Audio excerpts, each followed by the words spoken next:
Next, Angie Frost has graduated from Purdue University in dietetics in 2005, and she's been the nutrition educator, which is a sort of a nice position, and would like to know a little bit more about that for Crawfordsville Community Schools.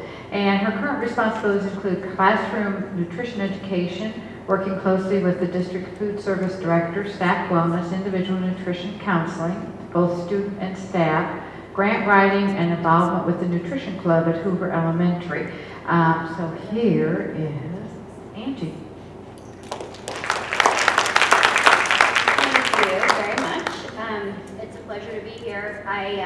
As she said, I am a nutrition educator for our school corporation. I'm not the food service director. We have a food service director.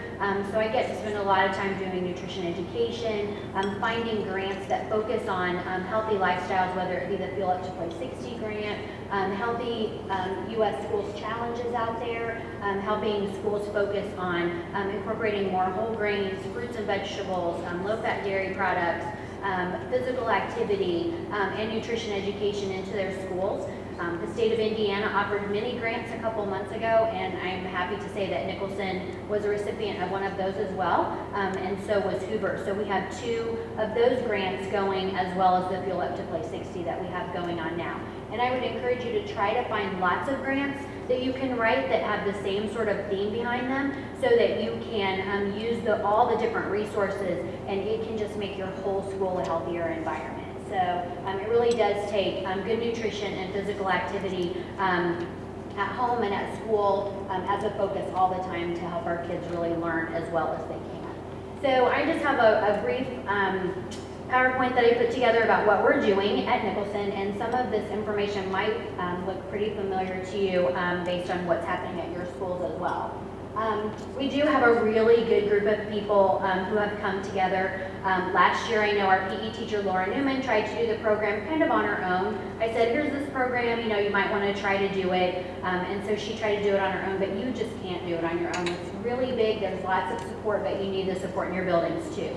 So the other people on our group are Mandy Blanchard, who is a Title I aide, Lisa Prosser is our school nurse, along with myself, and then Charlotte Gambrell is our media specialist. And the media specialist played a really big role in helping get kids logged on so that they could log all of their activity that they were doing. Why was it important for us to embrace this program? Some of the next slides are going to show you why we thought it was important. We have a very supportive superintendent who believes that all kids learn better if they're well-fed, well-nourished, and are active. So without her support, we might not be where we are today. I definitely know I wouldn't have the job that I have. But here's some information that we've compiled over the last few months.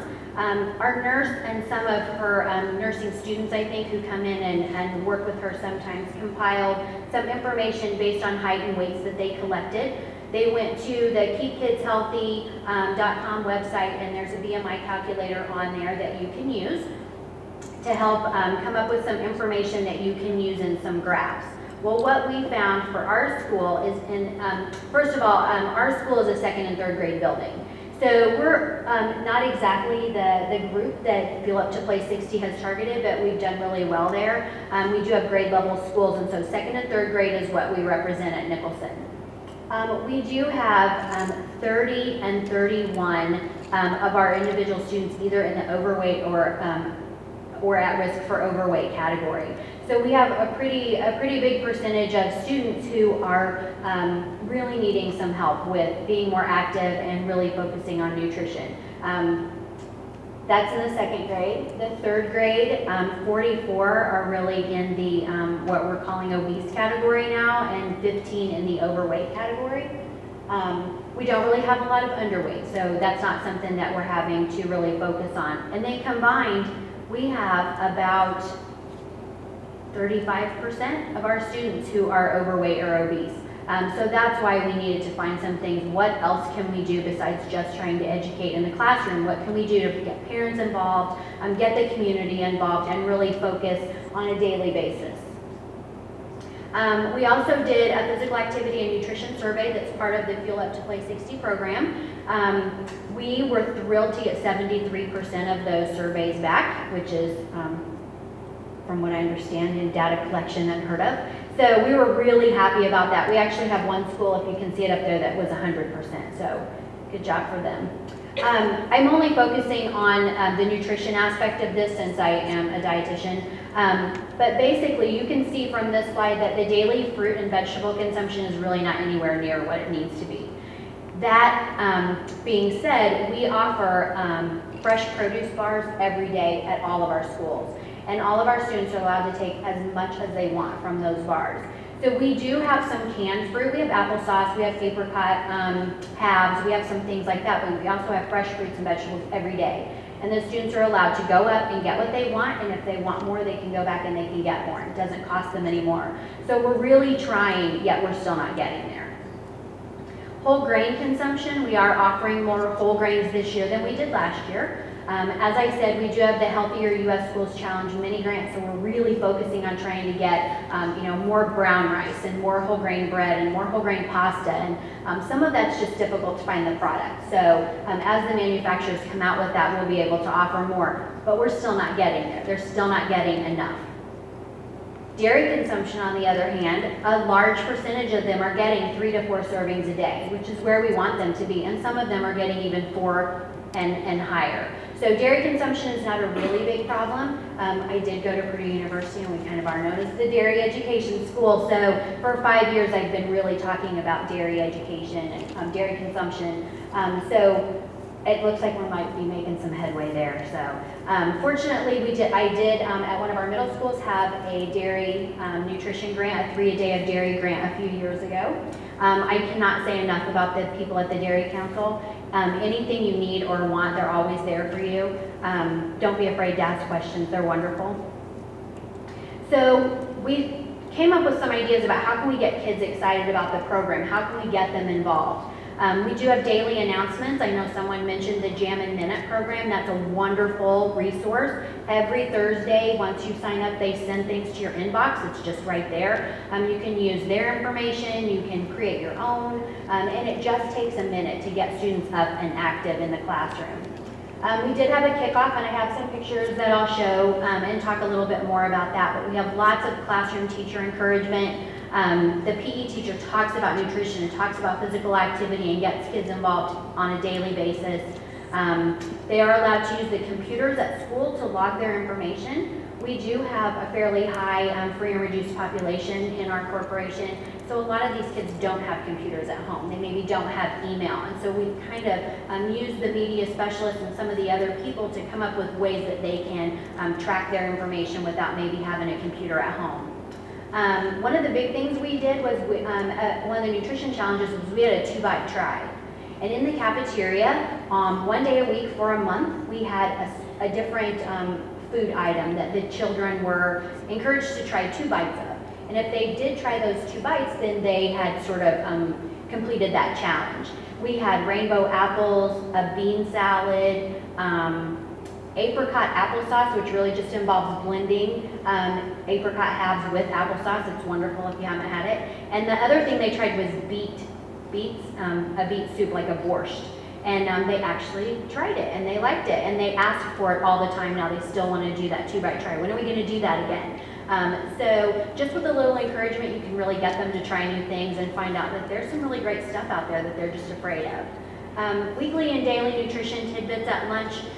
The lunch staff gives them information all the time. We have posters everywhere. We have bulletin boards. The cafeteria staff encourages them to try new things.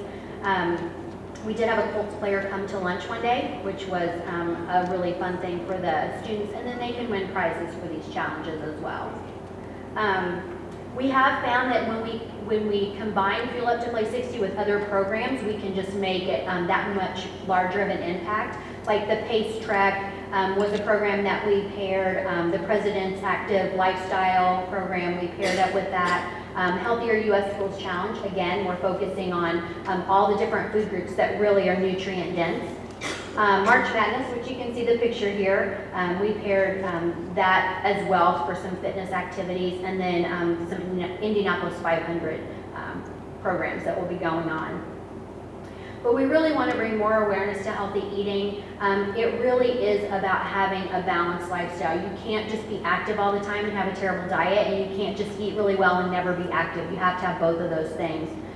We have seen an increased willingness to try fruits and vegetables, especially raw vegetables and other new foods. More awareness about how much time kids need to play every day and what things they can do to be active. It doesn't just have to be organized sports. More family involvement has been great. When we had our kickoff, which you'll see pictures of pretty soon, there were over 400 people that came to our kickoff. And the principal just mentioned in a meeting the other day that it was the best, most well-attended after-school program they had had.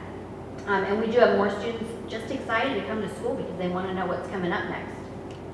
This is an intern that I had. She actually stood in that very position for the entire night and made blue milk so that students could try the blue milk, and basically you just add blue raspberry jello to it, or if it's Valentine's Day you can add red or whatever you like to add.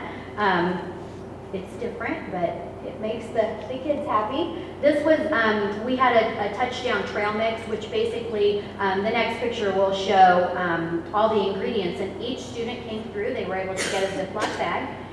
They read the directions as they went along, and they put each, a scoop of each of the ingredients into the bag. And then there were some nutrition facts like wheat checks and Cheerios are considered whole grains, seeds are powerhouses with lots of protein in them, those kind of things. This is actually one of our produce bars that normally during the lunchtime has fruits and vegetables in it. We happen to have Cheerios and checks, wheat checks and those kind of things. And we did put some dark chocolate chips in there because there are some antioxidants in there. We gave away some really great fun things like curly straws that say drink milk on them. We had some Dairy Council pencils and I love milk stickers. A picture that I don't have, we had a dairy bingo game where we set up all the squares. Each square had a different dairy food in it. And then the caller would call out what food it was, and then the person was the piece, and they would go stand on that particular dairy food. And on that dairy food, there was also an activity, maybe 10 jumping jacks or 10 touch your toes or those kind of things. And everybody else who was standing waiting their turn also did those things. They were active, they were learning facts about dairy, and they were having a good time. This is a picture of all the people that came, and this was just some of the people that came. Some of them at this point were trying to find the computer room so they could get logged on. They were trying to find the Title I room so that they could go pick up a nutrition book that was free to everybody that came, and some of those things. So it was a really great turnout. We had Wabash football players there because Wabash is our local college. We had high school football players there. We had the Lombardi Trophy was there. So it was a really great night. But what things we have coming up is that we just want to continue to build on their program. It took us a while to get started. Once we were able to get the grant, then it really took off from there, and we have a lot of other ideas we want to implement next year. Lots of new activities and ideas coming up. We really want to get the community more involved because we know that kids, especially in second and third grade, are not the ones buying groceries. They're not the ones making dinner, and they're not the ones driving through the drive-thru.